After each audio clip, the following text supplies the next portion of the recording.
It arrived on a Tuesday, tucked innocently among the junk mail, a single, flimsy envelope that held the power to shatter 81 years of careful planning, 81 years of unwavering trust. A foreclosure notice on my home. The house I designed, the foundation I poured with my own hands. It spoke of a debt I didn't owe, a loan I never signed. And in that moment, as the stark reality hit, I realized the most dangerous blueprints aren't drawn on paper. They're woven, silently and treacherously, by the very family you built your life around. I'm Arthur Henderson, and for 81 years I built, literally and figuratively. As an architect, I designed cityscapes, crafted homes, always with precision, always with a blueprint. My life was meant to be a masterpiece of order, a testament to careful planning. But as I looked back, I saw not just the sturdy foundations I'd laid, but the gaping holes I'd been forced to patch, the cracks that had appeared, often silently, at the very heart of my most cherished creation, my family. My comfortable pension, my carefully managed investments, they were my pride, my security. But they were also, increasingly, the family's endless resource. My son, Mark, now nearing 40, was a whirlwind of ambition and poor judgment. Mark's ventures, though grand in vision, always seemed to collapse, leaving a trail of debt. And I, out of a profound love and a deep-seated desire to fix things, was always there to pick up the pieces.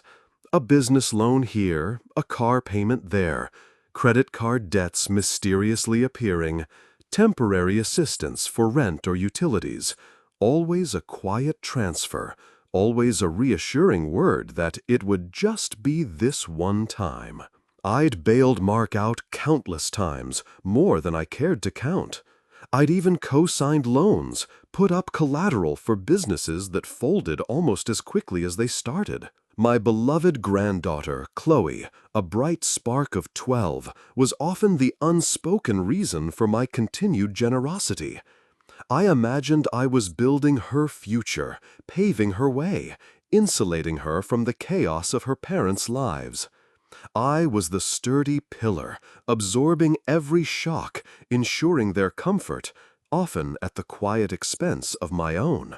I had envisioned my golden years differently. Perhaps a small personal project, designing a community garden, or simply tending to my own vast collection of rare books. There was a quiet dream, too, a small yet insistent whisper in my mind. A final, solitary trip to see the great architectural wonders of Europe, to walk through history's grandest designs.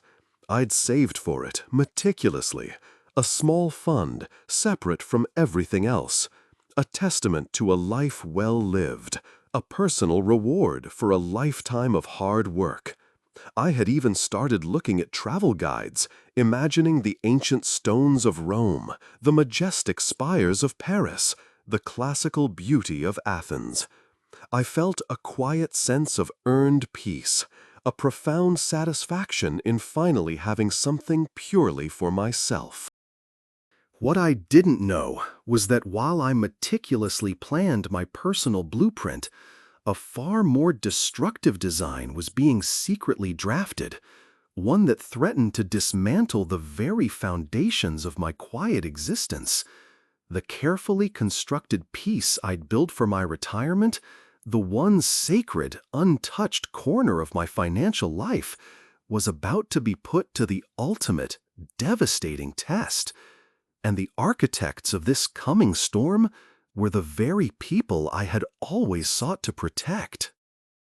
The shock of that foreclosure notice hit me like a physical blow, a wrecking ball demolishing the carefully constructed piece of my retirement. My mind, trained for decades in precise structural analysis, raced through every detail of my finances. I knew my accounts, my investments, my properties, down to the last penny. Every document was meticulously filed, every decision weighed. This notice, it was an impossibility. Yet there it lay, stark and undeniable, threatening the very home I had poured my life into building. My first instinct was confusion, then a cold, creeping fear. Had there been a mistake? A scam? I immediately contacted the bank. The conversation was brief, professional, and devastatingly clear. Mr. Henderson, the loan is in your name. It was co-signed, and a significant portion of your property was used as collateral. The payments have been delinquent for months. My mind reeled. Co-signed? Collateral? It had to be Mark, my son. The thought, cold and sharp, cut through the fog of disbelief. Only he would have access to my financial details. Only he would dare. A tremor ran through my hands, not of age, but of a profound, sickening betrayal. How could he? How could my own son, whom I had supported, guided, and repeatedly rescued, do something so utterly reckless, so utterly cruel? The images of his grand, failed ventures flashed before my eyes. The online startup that crashed, the revolutionary, eco-friendly car wash that never got off the ground. Each failure had been a quiet drain on my resources, but this was an earthquake. This threatened the very roof over my head, the sanctuary I called home. The phone call I made to Mark was steeped in a chilling politeness, a brittle calm I barely managed to maintain. "Mark," I began, my voice steady despite the hammer blows in my chest, "we need to talk about a certain document I just received from the bank." There was a hesitation, a subtle, almost imperceptible intake of breath on the other end. Then a quick, dismissive laugh, too loud, too forced. "Oh, that, Dad? Yeah, minor hiccup, nothing to worry about, just a formality. I'll take care of it." His casual tone, his dismissive words ignited a cold spark of fury deep within me. This wasn't a minor hiccup. This was a direct assault on my life. I demanded he come over, immediately, with Jessica. I refused to discuss it further over the phone, the words foreclosure and fraud burning on my tongue, though I held them back. The weight was agonizing. Every tick of the antique grandfather clock in my study felt like a blow. I paced my home, the home that was suddenly, brutally, no longer entirely mine. The architectural blueprints on my desk, once symbols of perfect order, now seemed to mock me with their precision, highlighting the terrifying chaos that had just exploded into my life. When Mark and Jessica finally arrived, their faces wore the familiar masks. Mark, dismissive and slightly annoyed. Jessica, feigning concern, yet her eyes darting nervously. But I saw through them. The initial confusion had hardened into a cold, clear certainty. My son, my own flesh and blood, had used my name, my meticulously built reputation, to secure a loan so reckless it now threatened to strip me of everything. The truth, stark and brutal, had finally been unmasked. And in that moment, the foundation of trust I had built for 81 years, the bedrock of my family, began to crumble beneath my feet. The truth, once a whispered suspicion, now screamed in my mind like a siren. Mark had not only used my name for a reckless loan, he'd used my home as collateral. The house I'd designed, brick by careful brick, the very blueprint of my comfort and security, was now under threat because of his irresponsibility. The initial shock had given way to a cold, hard anger, tinged with a profound sorrow for the son I thought I knew. This was no going back. This wasn't a crack I could patch with another quiet check. This required a complete demolition of the old, broken system, my system. My first call wasn't to Mark or Jessica. It was to my bank's fraud department. The conversation was long, tedious, filled with legal jargon and the stark reality of financial vulnerability. I laid out every detail: the unsolicited loan, the suspicious signatures, the years of quiet gifts that were now clearly enabling a destructive pattern. Each word I spoke felt like a chip taken out of a hardened wall I'd unknowingly built around myself. It was painful, humiliating, but absolutely necessary. I felt a strange mixture of shame and fierce new resolve. This wasn't just about money anymore. This was about principle, about reclaiming my dignity. Over the next few days, my study became my command center. I pulled up every bank statement, every canceled check, every obscure receipt from the last 15 years. The sheer volume of it was staggering, a testament to the endless stream of help I'd provided. Loans for failed businesses, rent payments when cash flow was tight, emergency car repairs that seemed to happen monthly, credit card bills that miraculously appeared. I found payments for their extravagant vacations, designer clothes, even a ludicrous custom-built treehouse for Chloe that they'd subtly hinted I should contribute to. It wasn't just hundreds or even thousands. It was a dizzying mosaic of tens of thousands, perhaps even hundreds of thousands, systematically drained from my meticulously planned future. Each dollar was a silent echo of a promise unkept by them, a sacrifice ignored by me.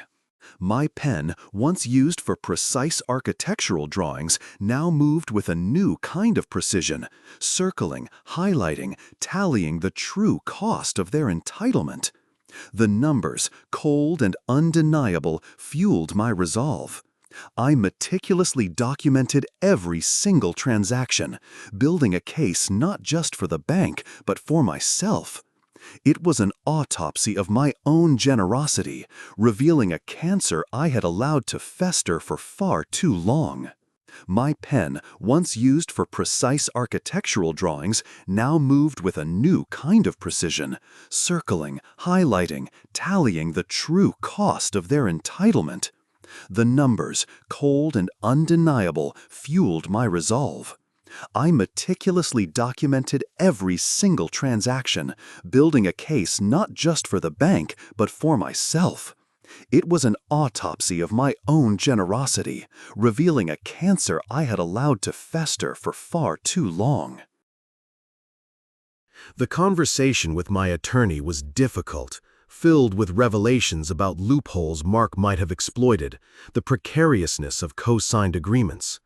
He confirmed that the loan, though fraudulently initiated, was legally tied to my name and my property. The path ahead was not simple, not clean. It was a complex demolition, messy and painful, but entirely necessary. My attorney, sensing my unyielding resolve, assured me he would do everything in his power to protect me. I left his office feeling a strange blend of exhaustion and exhilaration. The old blueprint of my life was crumbling, yes, but I, Arthur Henderson, the architect, was finally taking back the pencil. I was ready to draw a new one. A design for my future, built on my own terms, no longer held hostage by the hidden cracks in my family's foundation. The moment of truth arrived, as all carefully laid plans eventually do. Mark and Jessica stood in my study, the very room where I had drafted countless designs, built imaginary worlds, and now where I was about to dismantle the illusion of my own family. Mark wore his usual facade of nonchalance, a forced smile playing on his lips, while Jessica fidgeted, her eyes darting around the room, avoiding my gaze. They knew why they were here. The air was thick with the unspoken, a silent countdown to the inevitable explosion. I held the foreclosure notice in my hand, its stark words a chilling reminder of the betrayal. I also held the meticulously documented ledger of every single payment, every loan, every gift that had bled my accounts dry over the years. My life's financial blueprint now serving as an indictment. I laid the notice on my desk, the crumpling sound startlingly loud in the tense silence. "Mark," I began, my voice even, devoid of the tremor it had held just days before. "I believe you have some explaining to do. This document states that my home is being foreclosed upon due to a loan that bears my name, but which I never authorized." Mark's face immediately flushed. "Dad, I told you, it's a misunderstanding, just a minor hiccup. We'll sort it out. You always fix things." His words, once a comforting reassurance, now landed like sharp pebbles. Jessica chimed in, her voice shrill, a desperate attempt to manipulate. "Arthur, please, we're family. You can't let this happen. Think of Chloe. What about your own granddaughter?" The mention of Chloe, my sweet, innocent granddaughter, momentarily twisted a knife in my gut. But then I remembered. I was doing this for Chloe, to break a cycle, to teach a lesson they were clearly incapable of learning on their own. I held up my hand, a gesture I hadn't used with them in years, but one that instantly commanded a silence. My voice, though still calm, resonated with a new, unyielding power. "No, not this time. I have spent decades fixing things, patching your holes, covering your reckless choices, forgiving your endless mistakes. I have poured my life's work, my savings, my security into building a future for you, a future you have systematically dismantled with your irresponsibility and your deceit." The truth, Mark, is that you forged my signature. You took out a colossal loan against my property, without my knowledge, without my consent. You gambled with my home, with my life's work, and you lost. And Jessica, your pleas for family ring hollow. Where was family when you quietly siphoned thousands from my accounts? Where was family when you plotted behind my back? Mark's jaw dropped. Jessica gasped, her face draining of all color. The truth, stark and brutal, hung in the air, undeniable. Their carefully constructed facade of victimhood, of helplessness, crumbled before my very eyes. This was no longer about a misunderstanding. This was about a deliberate, calculated betrayal. The tension in the room thickened, became almost unbearable. They had nowhere left to hide. So, yes, Mark, I have fixed things. I have gone to my bank. I have gone to my lawyer. Every payment I made on your behalf has been stopped. Every penny I have given you has been meticulously accounted for. And the power of attorney you manipulated, it is officially revoked. From this moment on, you are on your own. My generosity is exhausted. My patience is gone. My blueprint for my life no longer includes yours. This home, this sanctuary, is mine, and I will protect it."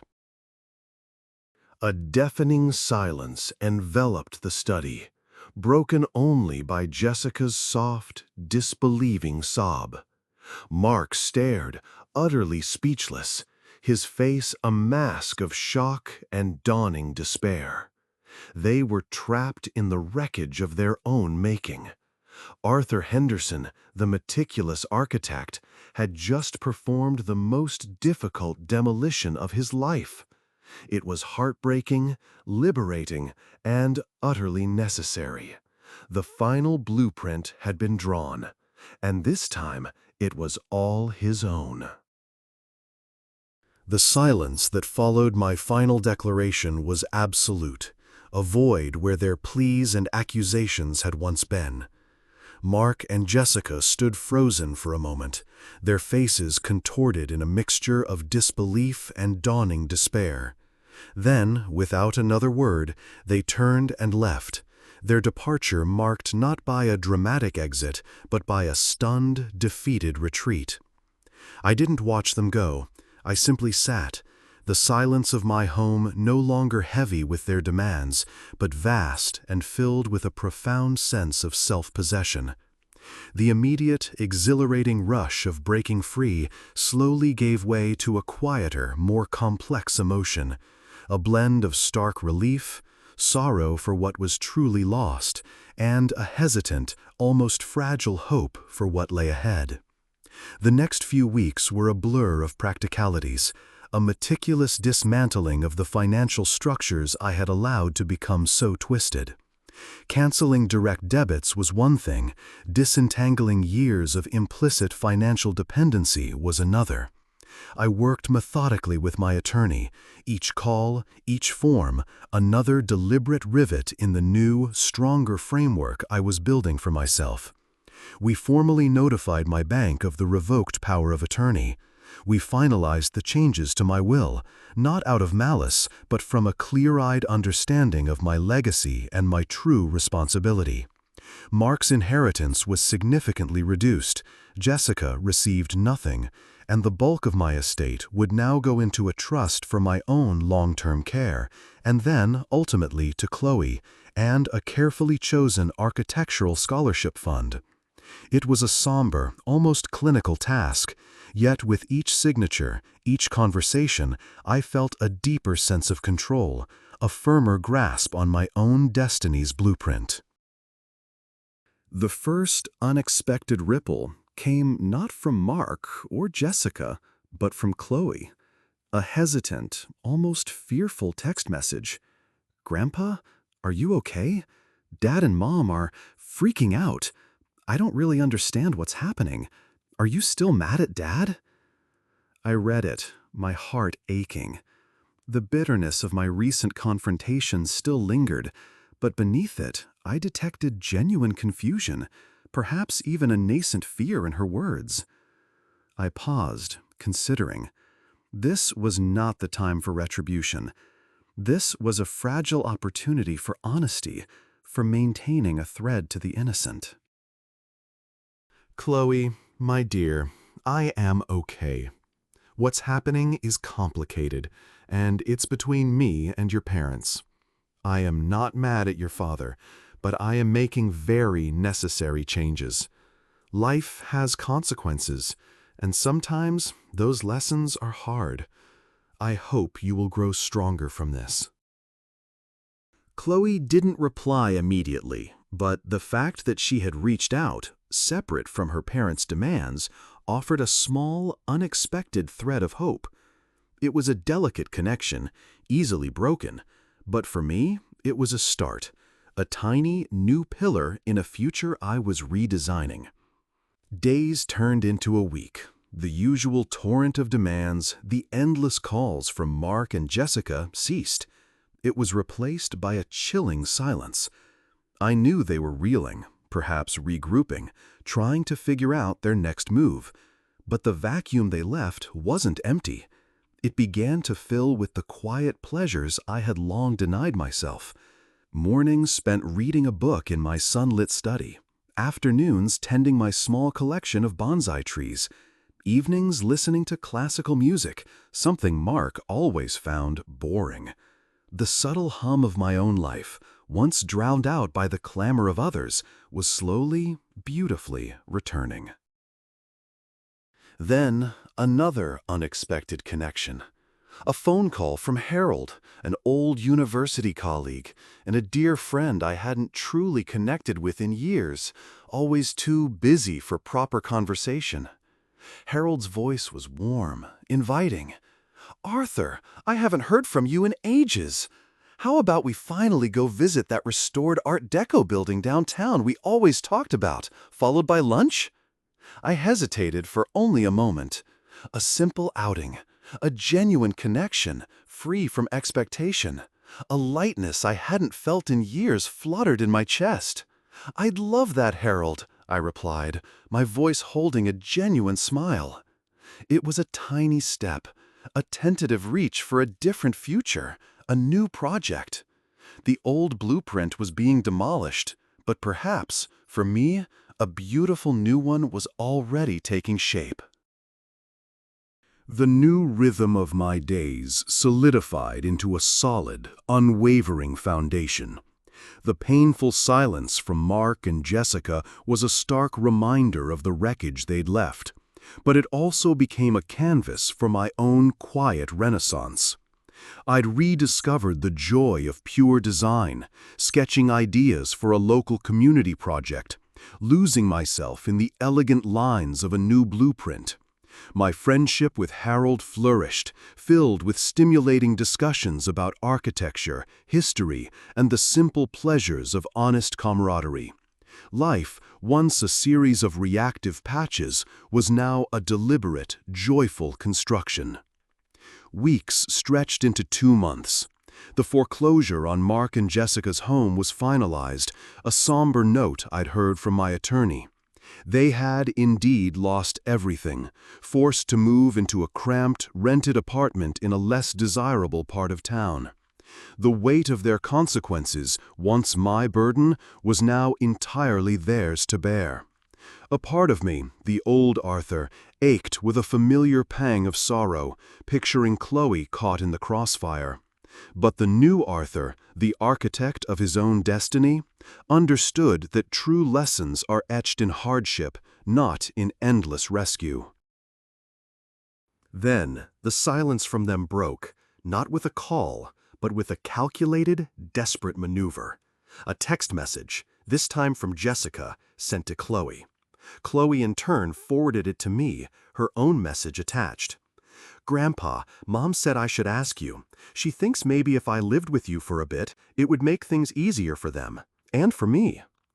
Jessica's message, cold and manipulative, was clearly audible through Chloe's innocent query.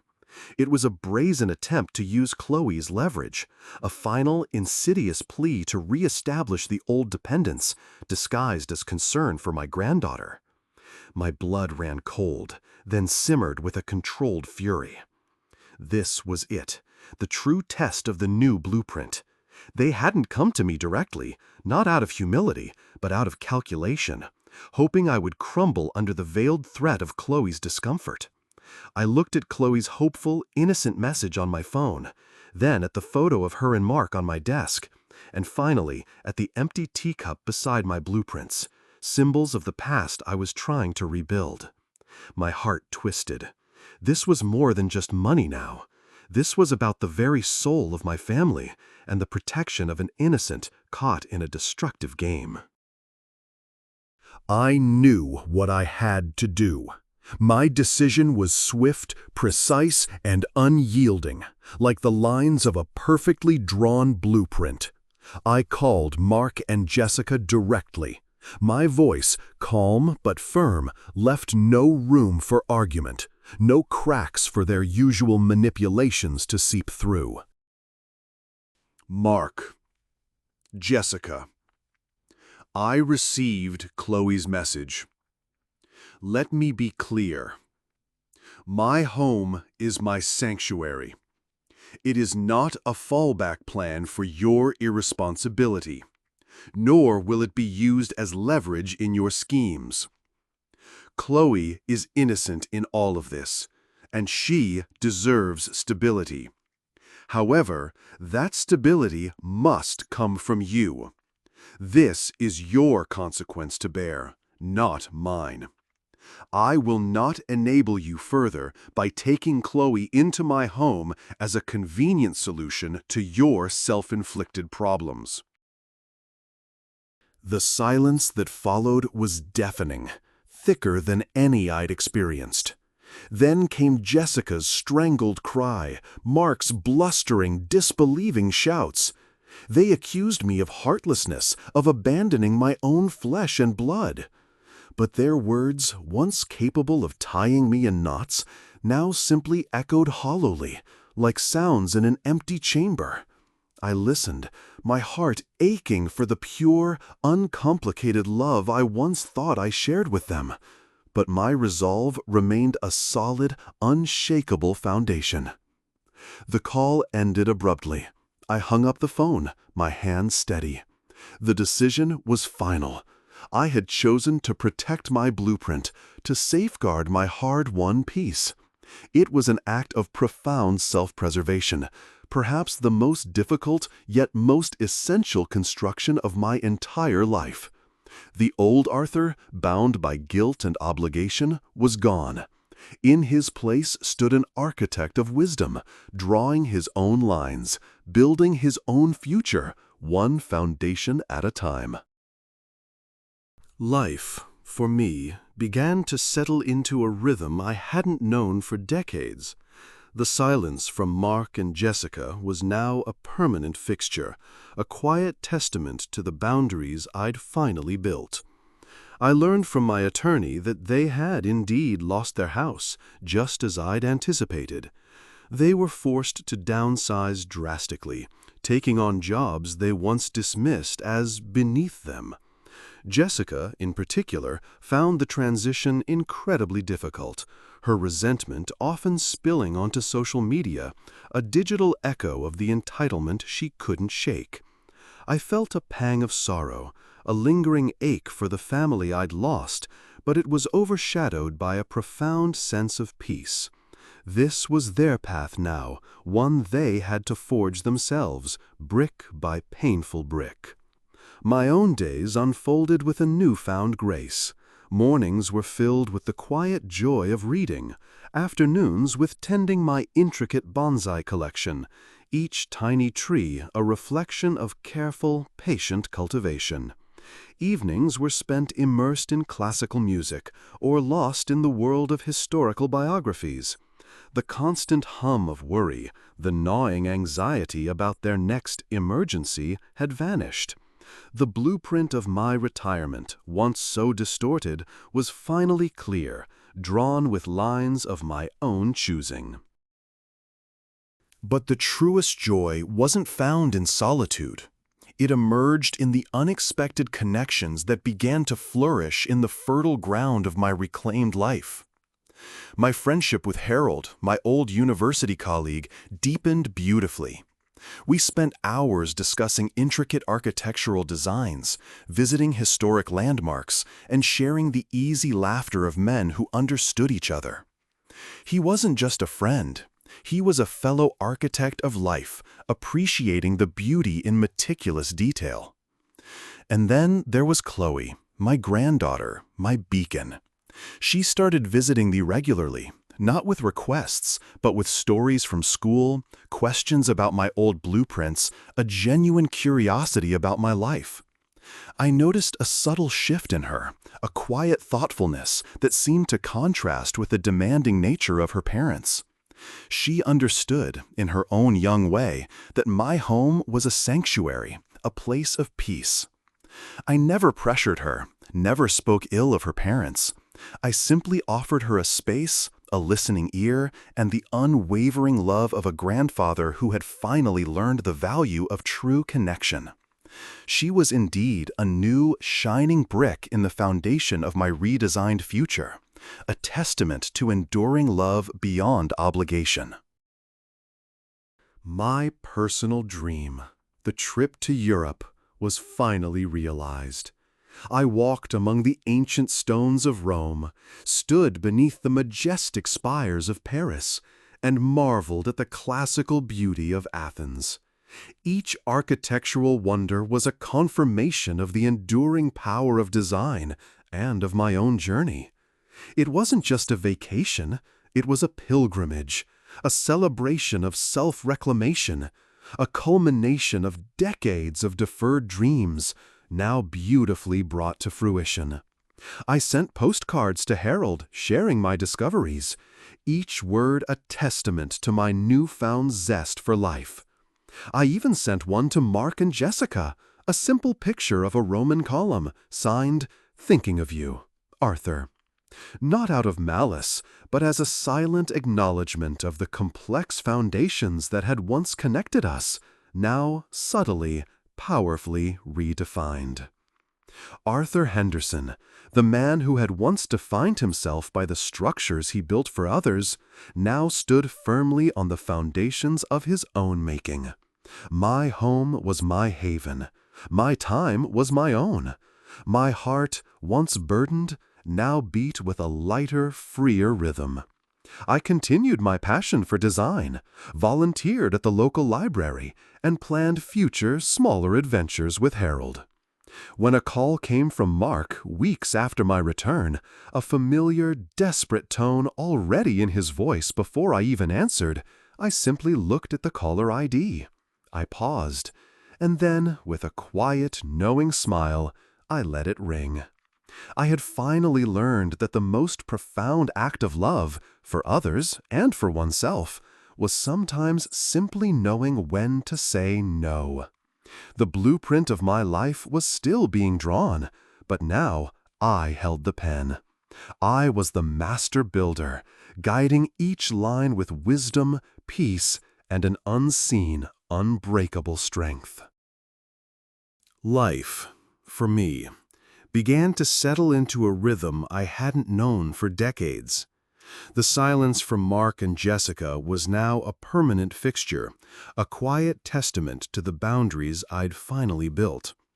I learned from my attorney that they had indeed lost their house, just as I'd anticipated. They were forced to downsize drastically, taking on jobs they once dismissed as beneath them. Jessica, in particular, found the transition incredibly difficult, her resentment often spilling onto social media, a digital echo of the entitlement she couldn't shake. I felt a pang of sorrow, a lingering ache for the family I'd lost, but it was overshadowed by a profound sense of peace. This was their path now, one they had to forge themselves, brick by painful brick. My own days unfolded with a newfound grace. Mornings were filled with the quiet joy of reading, afternoons with tending my intricate bonsai collection, each tiny tree a reflection of careful, patient cultivation. Evenings were spent immersed in classical music or lost in the world of historical biographies. The constant hum of worry, the gnawing anxiety about their next emergency, had vanished.